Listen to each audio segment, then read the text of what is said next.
मंदिर में पालन करती घरे घरे पालन करती।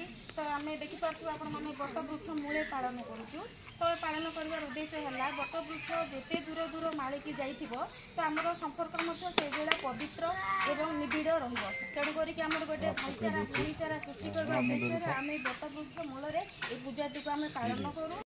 बहुत सुंदर भाव में स्पष्ट भाव में पूजा कले समस्त एकत्रित होगी बहुत खुशी मन में आम माँ भगवान को आम आशीर्वाद दीक्षा लाभ कलु। पूजा सरते बेले सरला आम कौन करूँ ना घर को निज घर को जाइए आम कौन करूँ ना स्वामी मान को पूजा करूँ धूप दीप अर्घ्य देखिए जमी पूजा करवा कटे ठाकुर को कहीं स्वामी होती आमर ये काल पर काल सी होती इष्ट देवता नमस्कार मुझे मार्गी जब जी आम प्रति कार्य सफल रूपायन हम पवित्र बंधन आम जुग जुग पर्यंत दीर्घायु कामना करवा उद्देश्य आम पूजाटी को करूँ।